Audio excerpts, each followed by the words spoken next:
Clemson's got to be the favorite in the ACC, right? You're talking ball with the ACC Squad, sponsored by Game Time.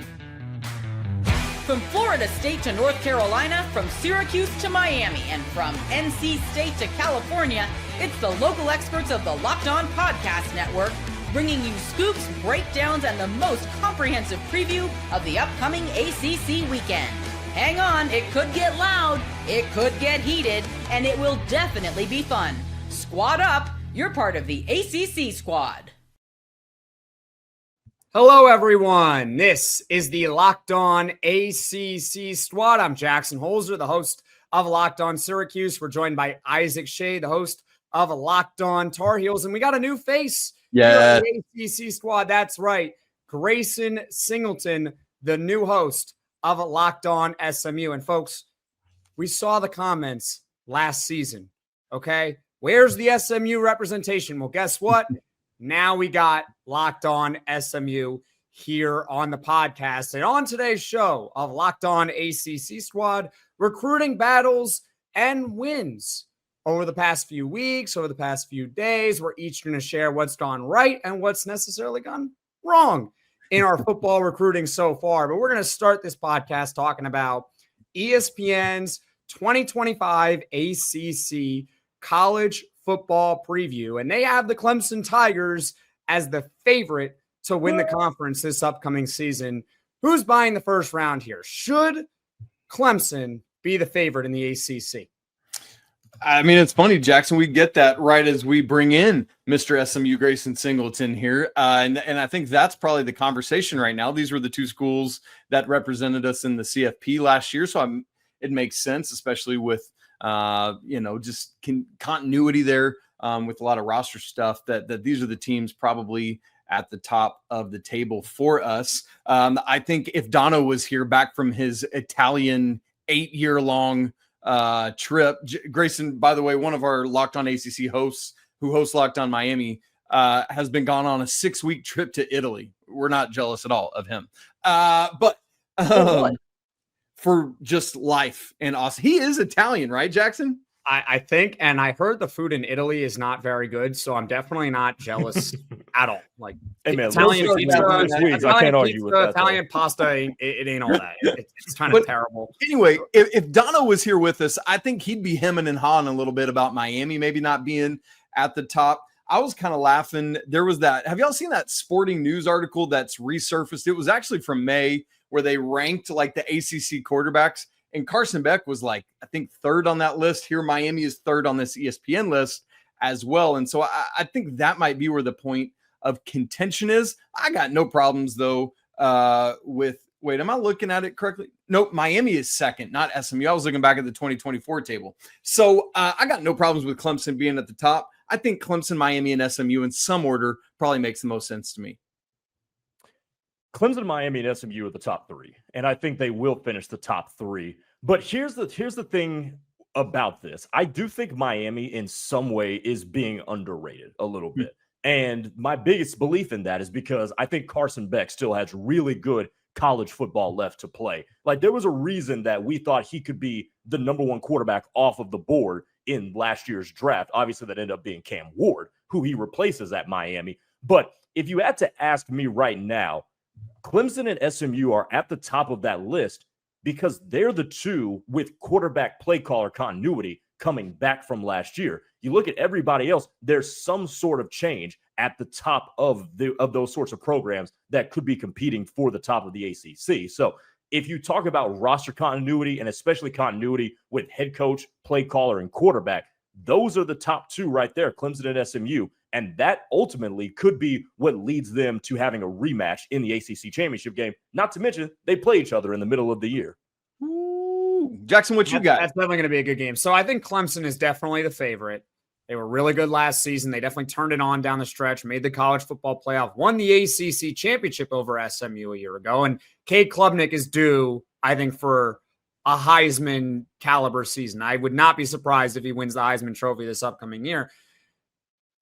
I like SMU right now at number 2 because I think they're a lot more predictable.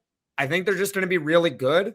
I don't know to the extent beyond that. Like, are they going to make a college football playoff team again? But as Grayson mentioned, they have that continuity at quarterback again. They got the same coach and everything like that. So it's all good at SMU. I look at Miami, and I think they really are this boom or bust team in 2025. Carson Beck.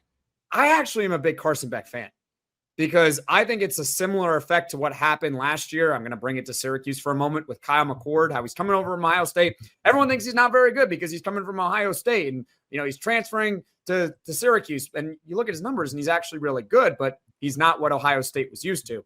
Carson Beck, projected number 1 pick. All these high expectations, right? He didn't have a bad year. He just did not live up to the expectation of a potential number 1 pick in the NFL draft. And that doesn't make it bad. It just means, okay, maybe he's not the best quarterback in the country, but he's still damn good. The problem is he's hurt. I have no idea how he's going to be off elbow surgery. The guy literally got Tommy John. So I could sit here and say, hey, Miami should be a top 2 team in the ACC this upcoming season. Miami's going to win 10 or 11 games in the regular season. They might win the ACC. They might be really damn good. They solved the defense, all that. And you could also sit here and tell me 6 months from now that Miami just had a disaster year. They were basically like Florida State because Carson Beck's elbow fell off. He doesn't have an arm. So I don't know. I mean, can you talk to me about Miami like 2 weeks into the football season, and then we can have a conversation about them, because they are really, really, I don't know. It's just boom or bust to me with Miami. And again, now I'm going to get all the Hurricane fans in the comment section below. He thinks they're going to be Florida State. No, I just want to see how Carson Beck's health is going to be this upcoming year. Who are your sleepers, though, in the ACC? Go ahead, Isaac. Definitely the Cardinal. Stanford. Give me. No, I'm just kidding.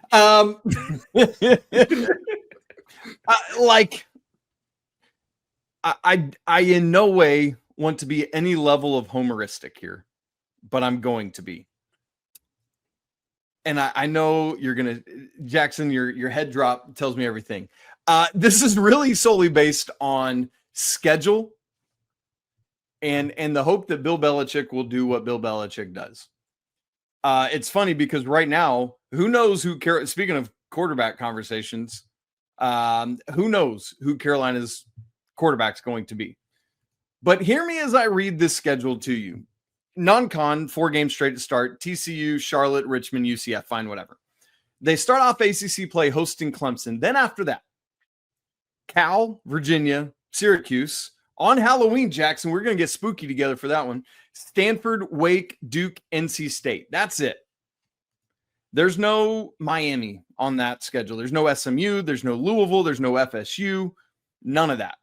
And so much of that for me is based on feeling like this level of coaching staff can take that schedule, and if you're not 8-4, 9-3 at the worst, or at 8-4 at worst, excuse me, then I feel like you've severely missed the mark.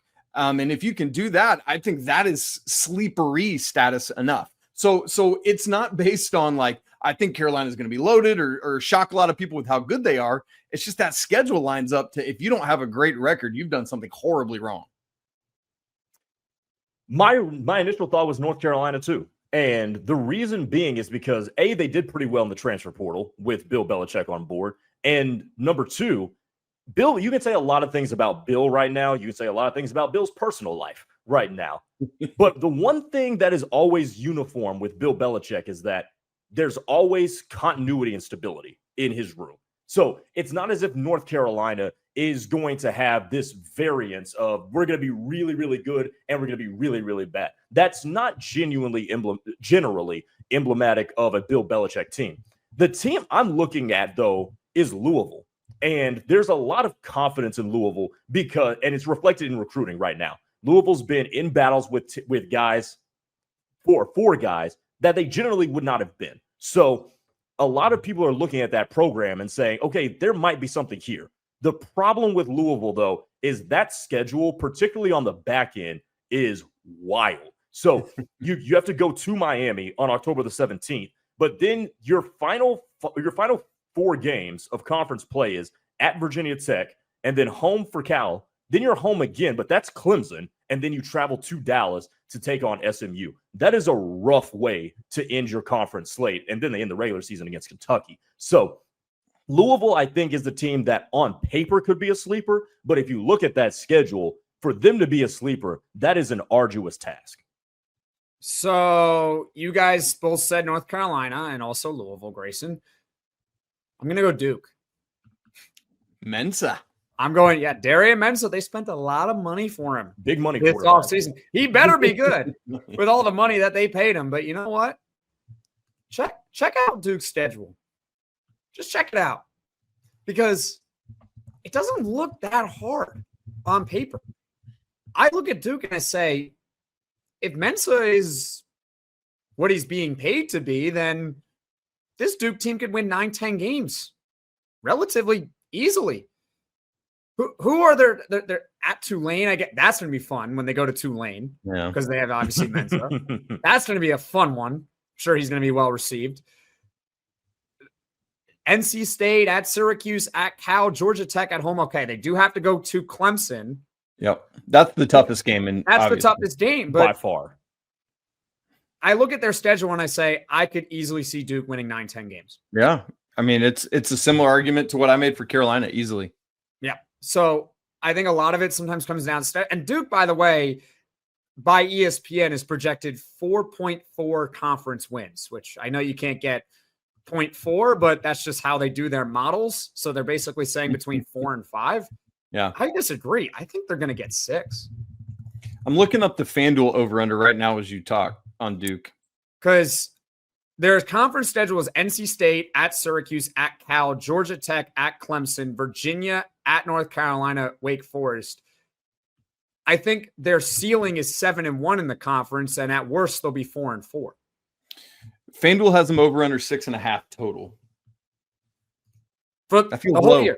The whole year. That's not just ACC play. That's total. That feels low to me, boys. That feels really. That's FanDuel bet $5. Get $150 in bonus bets. You might want to put it on Duke to go over 6.5 wins. Football, not Duke basketball. Football. No, I'll tell you this. If they're giving you 6.5 Duke wins in basketball, you should take that over as well. No. You can if you can adjust the odds, but they might be so astronomical. I don't know if it might be like you have to bet $1 billion to get $1. Yeah. I'll tell you this about Duke, though. If they win that game against Illinois in week 2, I think that tells us a ton about the Duke team that you're dealing with this year. Yeah, I agree with you on that. I think Duke. And that's at Wallace Wade, right? That's at home? Yes. Yeah. Man. They're at home.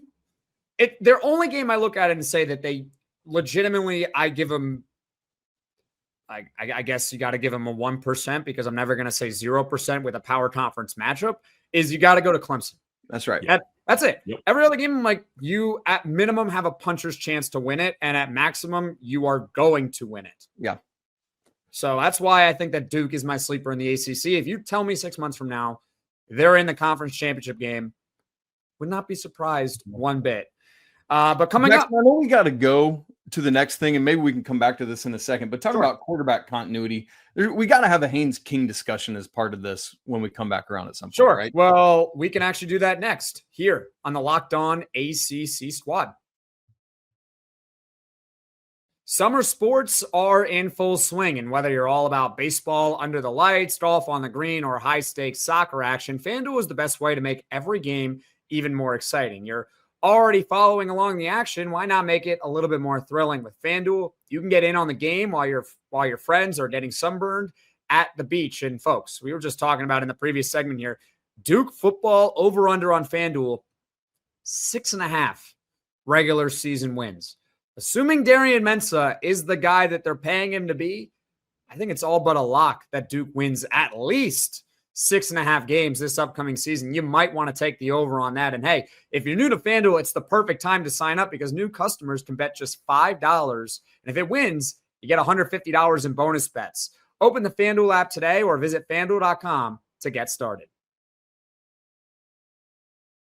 This is the Locked On ACC Squad. I'm Jackson Holzer, the host of Locked On Syracuse. We're joined by Isaac Shade, host of Locked On Tar Heels, and Grayson Singleton, the new host of Locked On SMU. On the previous segment, we talked about how Clemson's the favorite in the ACC and some of the dark horses within the conference. But Isaac, I guess I'll start off with you. What is it about Haynes King that you want to talk about here? Just like, he's a guy that has continuity. I know Georgia Tech hasn't been great since they would just ground people. Even then, calling them great is a reach, but hasn't been strong since they would ground people into the ground in the Paul Johnson era. Every now and again, throw it up to Megatron or something. But like, Haynes King, I feel like, has established himself as the type of quarterback that even on a non-great team can put the offense on his shoulder and win a couple games. That Sporting News article I referenced earlier, they had him second quarterback in the ACC behind only Klubnik. And so I think like that alone at some point has to be enough to say, like, can Georgia Tech come out and win some games? And I'm saying that not looking at their football schedule. So, like, that's obviously a factor, as it's been with all these conversations we've had, but there we go. So in regards to Haynes, first of all, on ESPN, they are projected exactly 4 wins in the conference this upcoming season, and it's giving them I want to take a look at it right now, Georgia Tech, a 75.5% chance at winning at least 6, which is a bowl game. FanDuel has them higher than Duke, over under 7.5.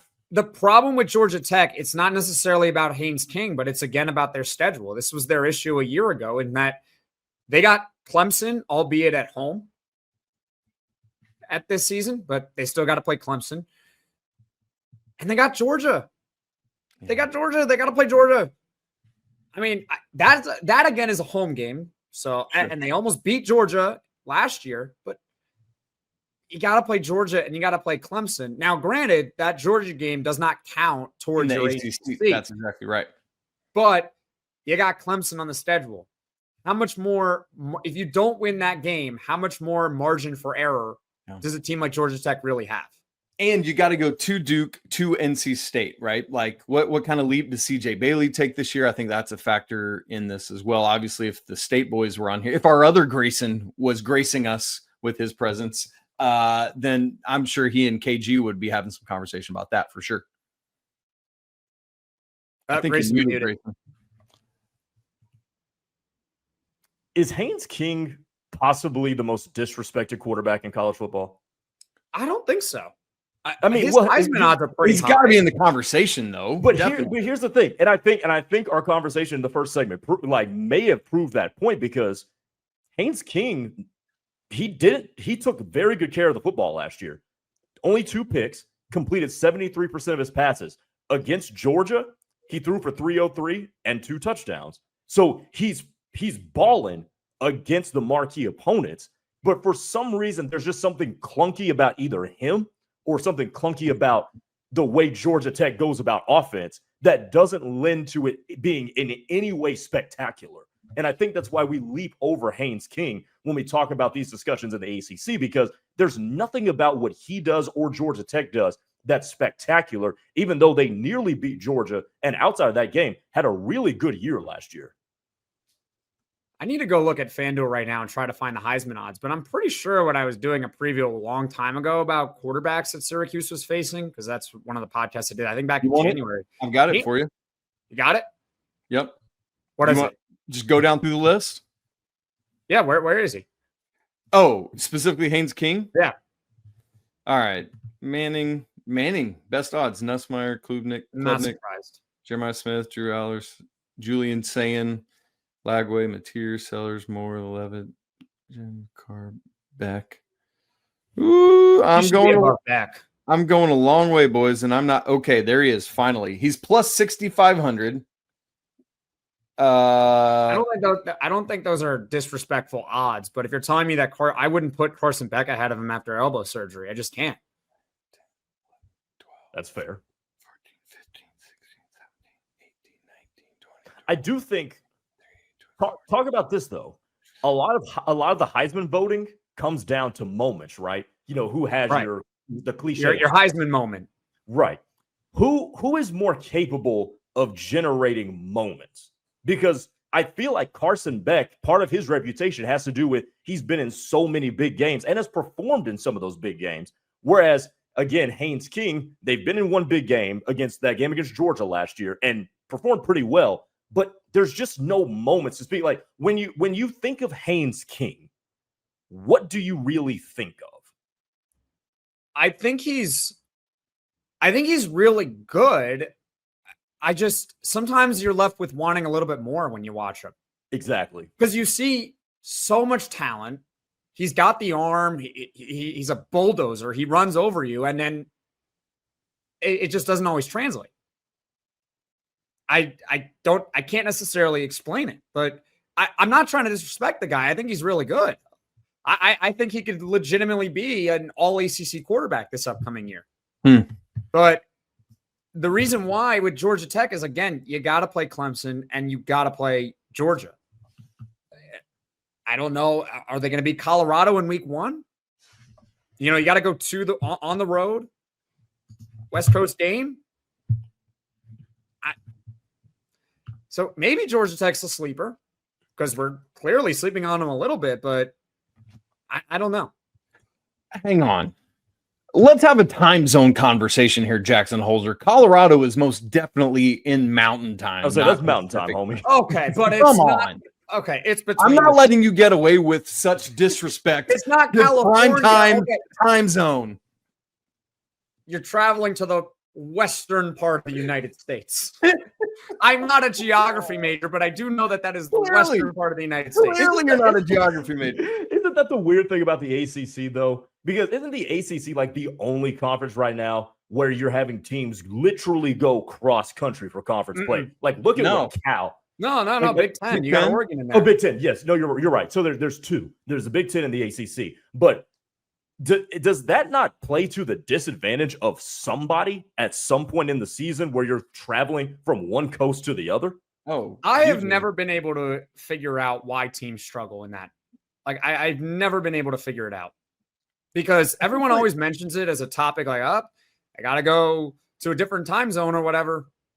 It's huge travel. And I'm like, I don't get it. You got airplanes, you got doctors, you got everything on site to where it shouldn't be a problem for you, and yet it becomes a problem. I don't get it, but it's a talking point because schedule makers typically try to do stuff to help you with it. Well, yeah, they try to schedule it back to back, so you stay out wherever you're. I know in basketball that's what they did if you had to play last year. If you had to play Cal and Stanford last year, they put them on the same week, so you just stayed out in California the whole time. And it would be like a big deal. Like Miami and Florida State would go together and then just flip flop the way the Pac-12 used to do travel partners. But I mean, yeah, I think it's definitely like this is basketball, but Mick Cronin, UCLA's basketball coach, talked about that a lot last year, how weary they got of all that travel back and forth. Anyway, Haynes King, 31st best Heisman odds. There you go.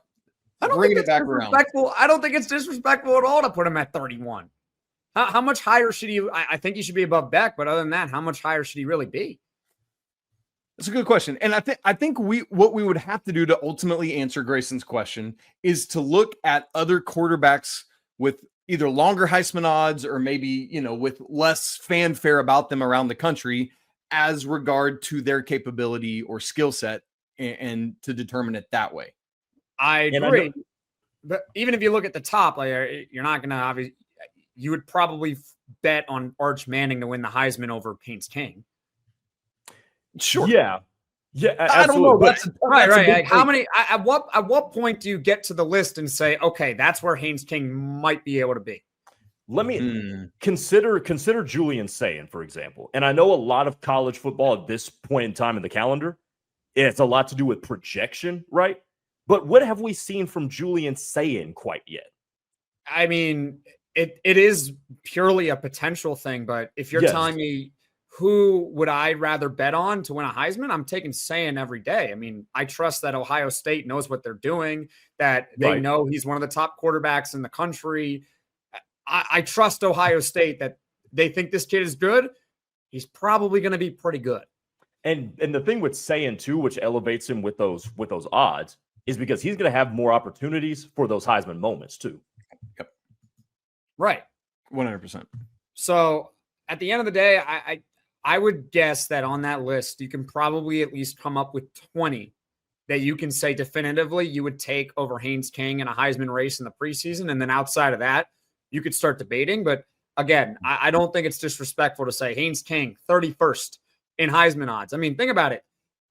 25 teams get ranked in the top 25. Wait, is that how that works? That's it. You know, top 25 is 25 teams. So if you're 31, that's not that far off. That's ORV. That's ORV territory. It's not that far off. I don't think it's disrespectful to put it would be fun sometime to do that experiment, like going through this list and saying Haynes King or, Jaden Maliava or whatever, or Nico Maliava, things like that, right? And I mean, that's just a coin flip. Right, exactly. But to go through the list and actually do it that way. Fair enough. But I think next we should maybe talk about some of our recruiting battles that we've had at each school. So let's do that on the Locked On ACC Squad.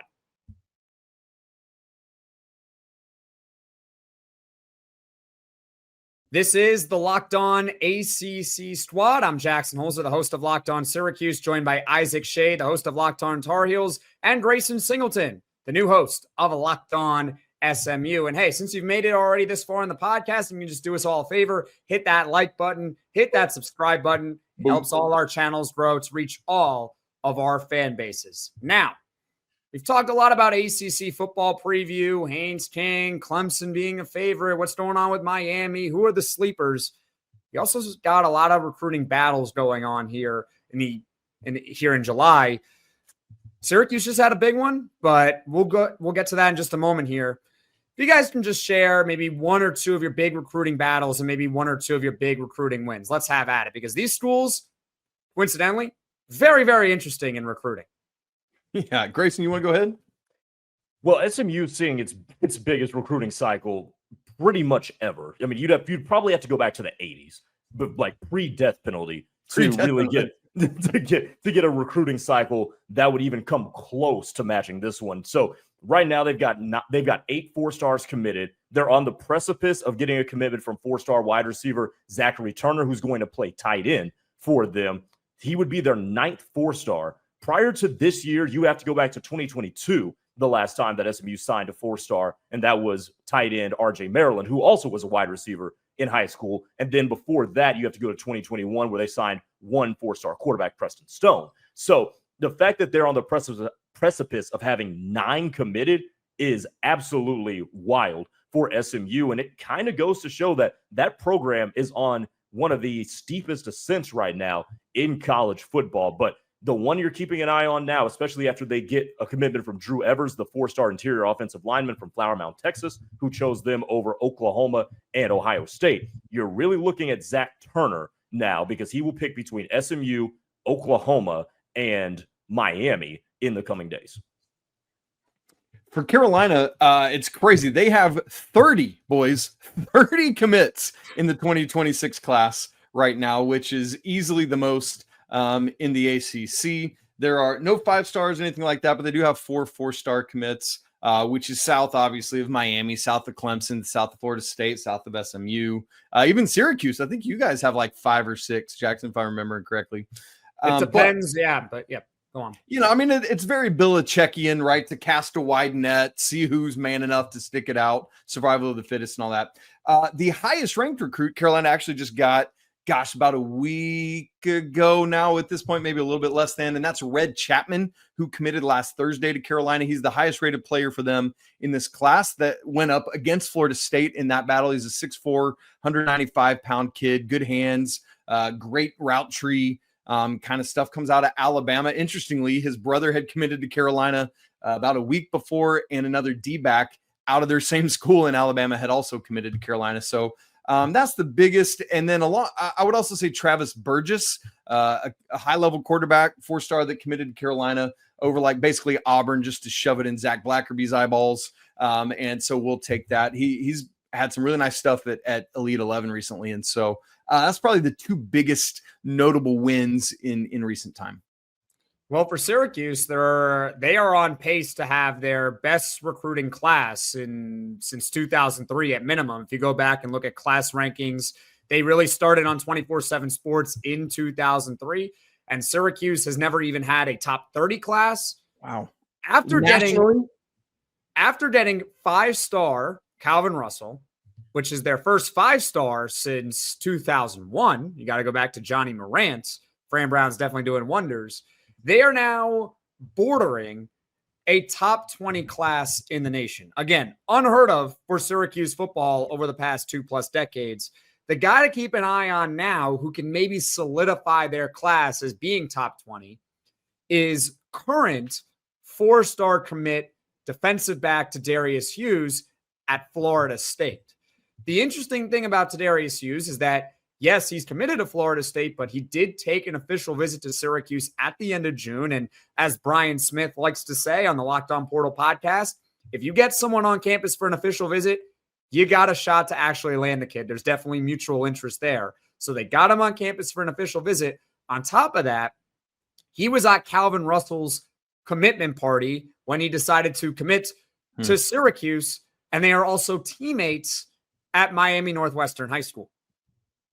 Take that information for what you will. But if I'm a Florida State fan, I'm looking at Tadarius Hughes right now and I'm saying, are we sure we're going to be able to hang on to him? And if you're Syracuse, I think you got to do everything in your power. They might already be doing this, but do everything in your power to try to flip him. Because if Syracuse flips him, they are going to have a top 20 recruiting class in the nation when all is said and done. So this is a program, in my opinion. I get I'm a Syracuse host. I'm a Syracuse fan, but they are definitely on the rise in the ACC. Any last folks? Or excuse me. Any last thoughts? Folks? We are the last folks here. That is an accurate statement. This is the Last Supper, as you say. No, I mean, I think the thoughts are it's July. We're literally weeks away from camp, and I don't know about you boys. I am salivating. Let's get this going. I think there's just so many fascinating things about this season. Grayson, you can go. I mean, you look at North Carolina, SMU, and Syracuse, all looking like they're going to have potentially a top 20 recruiting class. Who would have thought? The boys, the NIL era is here, and it has turned everything on its head.